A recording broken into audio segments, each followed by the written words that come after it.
The air in the dungeon of Blackwood-on-Thorn hung thick with the metallic tang of old blood, the pervasive dampness of centuries-old stone, and the more recent cloying scent of human despair. Thomas Atherton, once a scholar of some renown, a man whose days were spent deciphering ancient texts and debating the finer points of philosophy, now measured his existence by the slow drip of water from the vaulted ceiling and the rhythmic, hollow thud of guards' boots in the distant corridor. His body, once lean and agile, was now a tapestry of bruises and scabs, his frame shrunken by the meager rations and the gnawing cold that seeped into his very bones. Each breath was a shallow effort, each movement a fresh agony that sent searing pain through his shackled wrists and ankles. The iron bands that bound him to the damp, cold wall had chafed his skin raw, and the faint, sweet smell of putrefaction mingled with the general stench of the oubliette. He had long since ceased to fight the restraints, or even to curse the fate that had brought him to this wretched end. His mind, once a vibrant landscape of ideas and questions, was now a fractured mirror, reflecting only fragmented images of what he had lost, and the chilling certainty of what awaited him. Outside, the late autumn wind howled a mournful dirge around the battlement towers of Lord Ashworth's keep, carrying with it the first biting whispers of winter. Ilara, Thomas's youngest daughter, huddled closer to the rough-spun shawl that offered scant protection against the biting chill, her fingers numb despite their frantic rubbing. Her eyes, wide and luminous in her gaunt face, were fixed on the imposing, shadowed silhouette of the keep, each stone a testament to the unyielding power that held her father captive. She had stood there for hours, a pathetic sentinel, a small, fragile figure against the vast indifference of the world. The whispers of the townsfolk, once hushed and sympathetic, had grown colder, more condemnatory with each passing day. "Heretics spawn," some hissed, their eyes darting away quickly when she met their gaze. Others merely crossed themselves, their faces etched with fear, as if her mere presence could invite the wrath of the very authorities who had condemned her father. Ilara tried to block out their cruelties, to focus only on the faint light that occasionally flickered in one of the keep's upper windows, a desperate, irrational hope that it might somehow be a sign, a message from her father, a beacon against the encroaching darkness. But the light always vanished, leaving her in the profound and terrifying embrace of the deepening twilight. She remembered her father as he was, a man of gentle humor, his eyes sparkling with intelligence as he delved into ancient texts, his strong hands guiding her own as she learned to form letters on parchment. He had filled their small cottage with the scent of aged paper and the quiet murmur of his studies, a sanctuary of learning and warmth. Now, the cottage lay empty, its windows dark, its hearth cold. The few possessions they had not sold to buy. Bread or feudally bribed minor officials had been seized, labeled as the ill-gotten gains of a condemned man. Ilara clung to a small, smooth river stone, warmed by her palm, the last tangible link to the world they had shared. He had given it to her on her 5th birthday, telling her it held the secrets of the flowing water, a reminder of constant change and enduring strength. Now it felt like a cold, useless pebble, a symbol of everything that had been lost. The charges against Thomas Atherton were vague, yet terrifying. Heresy, sedition, blasphemy. Whispers spoke of forbidden books, of questions too dangerous to be uttered, of challenges to the divine right of kings and the absolute authority of the church. But Ilara knew her father. He was a man of contemplation, not rebellion. He sought truth, not power.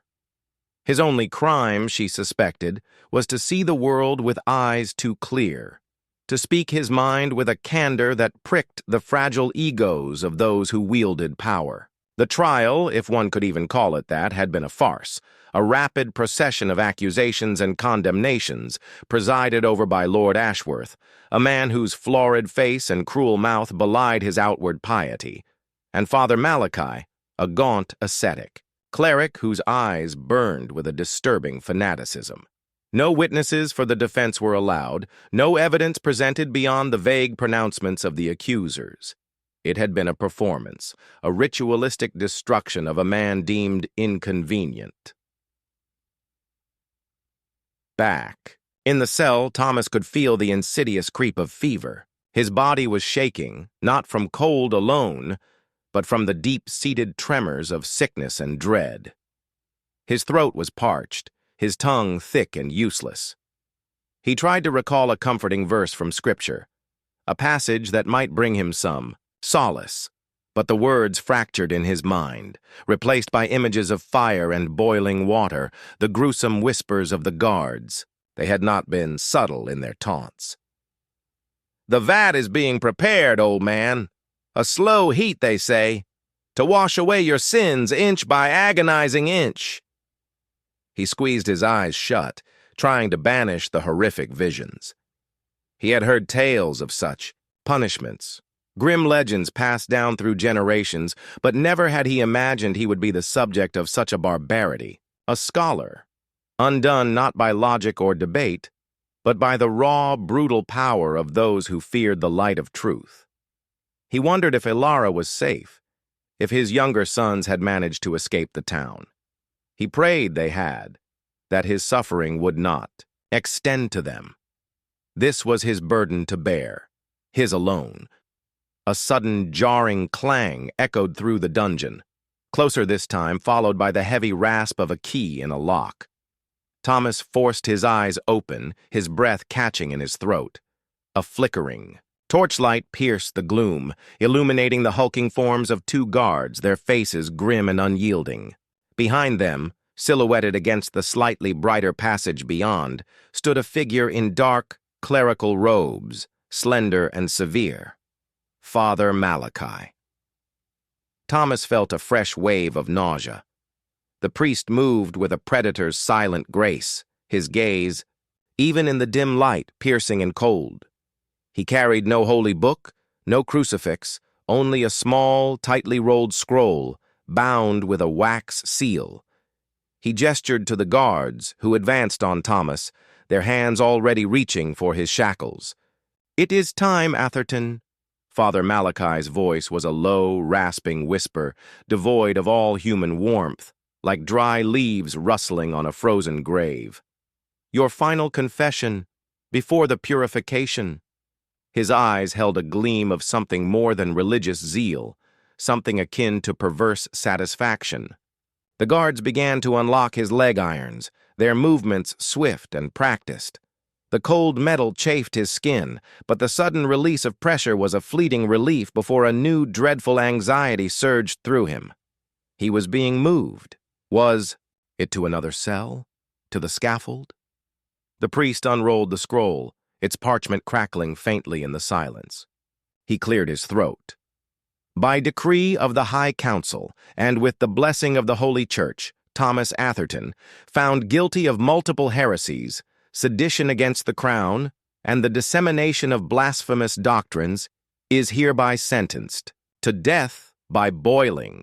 The execution shall commence at dawn in the public square as a warning to all who would defy God and King." The words hung in the air, each one a hammer blow to Thomas's already shattered spirit. Boiling. It was true. Then, the whispers, the taunts. They were not mere cruelty, but a chilling prophecy. He felt a primal scream rising in his throat, but it died there, strangled by the sheer horror of it. He looked at Father Malachi, searching for a flicker of humanity, a hint of remorse, but found only the cold, unyielding stare of fanaticism. The guards hoisted him roughly, his legs buckling beneath him. He stumbled, catching himself against the cold stone, his head swimming. He could feel the eyes of the priest on him, a silent, triumphant gaze. As they dragged him from the cell, the torchlight illuminating a new, previously unseen inscription carved into the stone lintel above his cell door, a crude, forgotten message left by some long-dead prisoner. It was etched deeply, almost an afterthought, obscured by centuries of grime, yet undeniably clear in the fleeting light. A single, crudely drawn raven, its eye a tiny sharp point, and beneath it, scratched even more faintly, the single word, Judas. The inscription seemed to pulse with a dark, hidden meaning, a silent accusation that had nothing to do with Thomas's own supposed crimes, but spoke of a betrayal far older and more profound. He was being dragged away, but the image of that raven and the word Judas clung to his mind, an inexplicable, chilling puzzle in his final hours. What betrayal? Whose? And why was it here on his door? The last thing he saw before the torchlight receded was the faint gleam of Father Malachi's ring, an ornate silver band with a single dark stone catching the light like a malevolent eye. And etched faintly into that stone, if his failing eyes did not deceive him, was the faint, unmistakable outline of a raven. The rough hands of the guards propelled Thomas through the labyrinthine corridors of Blackwood-on-Thorn, each step a jolt of pain that vibrated through his bruised skeleton. The stone walls, once merely cold and indifferent, now seemed to press in on him, suffocating him with their ancient, unyielding weight. The flickering torchlight cast grotesque, dancing shadows that mocked his failing vision, turning familiar turns into monstrous chasms. The metallic clink of their armor, the heavy rasp of their breathing, and the scuff of their boots on the uneven flagstones were the only sounds accompanying his agonizing journey, a relentless rhythm counting down his remaining moments. He tried to focus on the cold air on his face, a last vestige of sensation that was not pain. His mind, though fractured, clung to the image of the raven and the word Judas on his cell door. It was a fragment of mystery in a world stripped bare of meaning, a final, unsettling question that gnawed at him. Was it a coincidence or a deliberate, cruel taunt? And the raven on Malachi's ring. The memory sent a fresh shiver of dread through him, colder than the dungeon air. They ascended a narrow, winding staircase, the air growing marginally fresher, though still tainted with the damp and the faint, sweet smell of decay. Thomas gasped for breath, his lungs burning, his legs threatening to give way beneath him. The guards, impassive and unyielding, merely tightened their grip, dragging him up the final steps. He blinked against the sudden, shocking burst of cold, night air that assaulted him as they emerged onto a small, enclosed courtyard within the keep's inner bailey. The moon, a thin sliver of bone, hung high in the sky, casting the courtyard in stark monochrome, painting the rough stone walls and the bare branches of a gnarled oak with shades of deepest charcoal and ghostly silver. Below, through an archway, he could just discern a wider expanse of cobbled ground and the faint glow of fires, the public square. He swallowed, a dry, painful knot in his throat. Outside the keep, Ilara had not moved. The cold had long since ceased to be a mere discomfort, settling into a deep, pervasive ache that dulled her senses. But even through the numbness, the frantic beat of her heart, a tiny defiant bird trapped in her chest, urged her onward. She watched as figures moved purposefully in the public square, their lanterns bobbing like malevolent fireflies in the pre-dawn gloom. The rhythmic thud of hammers echoed faintly, followed by the grating scrape of heavy objects being dragged across stone. Her breath hitched. They were preparing. Not just the gallows, she realized with a fresh wave of terror, but something far worse, something more monstrous. A massive, blackened cauldron, larger than any she had ever seen, was being hoisted into place at the center of the square, its iron belly gleaming dully in the scattered light. Beneath it, men piled logs, their movements quick and practiced, already laying the kindling for the inferno to come. The thought was a raw, visceral scream in her mind. Boiling. The whispers, the terrified glances of the townsfolk, they had spoken of it, but her mind had refused to truly believe such barbarity. Now, seeing the monstrous vat, the reality descended upon her with the crushing weight of a collapsing wall. She had to do something. But what? Her small purse was empty. Her pleas for help had fallen on deaf ears, or worse, had been met with scorn and outright hostility. The few sympathetic faces she had encountered had vanished like smoke when the shadow of Lord Ashworth's decree had fallen upon her family. Desperation warred with a burgeoning sense of cold, sharp resolve. She would not simply stand by and watch. She would not let her father die alone, unmourned, a spectacle for the cruel and the curious. A plan, tenuous and born of pure panic, began to form in her mind. She recalled the back alleys, the hidden paths she and her brothers used to take. When playing hide-and-seek, paths that skirted the inner walls of the town, some leading surprisingly close to the lesser-used service gates of the keep. It was a fool's errand, a child's fantasy, but what other choice did she have? Inside the keep, Thomas was led not to a cell, but to a small, damp chamber directly adjacent to the main gatehouse.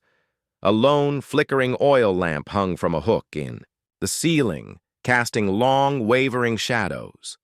The chamber was empty, save for a rough-hewn wooden bench and a single heavy door of oak, clearly leading outside. He was pushed onto the bench, his wrists and ankles still bound, the guards taking up positions by the door. Father Malachi entered, his presence filling the small space with a chill that transcended the physical cold. He did not speak immediately, merely observing Thomas with that unnervingly calm, assessing gaze. "So, scholar," Malachi's voice was a silken whisper, "do you repent? Do you beg forgiveness for the poison you sought to spread amongst the faithful?" Thomas lifted his head, a defiant spark in his fever-bright eyes. "I spoke truth, Malachi. I sought knowledge, not poison. It is you, and those like you, who fear the light, who would plunge this land into an eternal darkness." A flicker of something, anger, amusement, crossed the priest's gaunt face. "Truth? Your truth is heresy, Atherton. A cancer on the soul of the people. You would question the very foundations of our faith, the divine order, the king's God-given right to rule? You would sow discord where there should be obedience?" His voice rose slightly, gaining a chilling fervor. "No, you are a festering wound, and the cleansing fire, the purifying water, will burn away your corruption." He paused, stepping closer, his shadow falling over Thomas. "Do you truly believe you are innocent?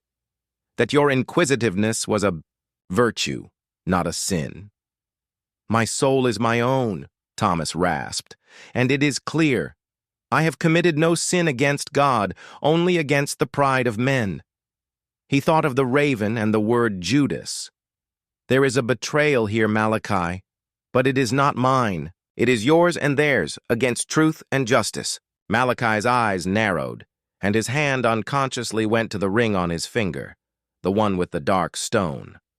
The raven, Thomas thought, a small, grim certainty forming in his fevered mind. The priest's gaze lingered on Thomas for a moment. Too long, a strange, almost personal intensity in his cold stare, before he turned abruptly.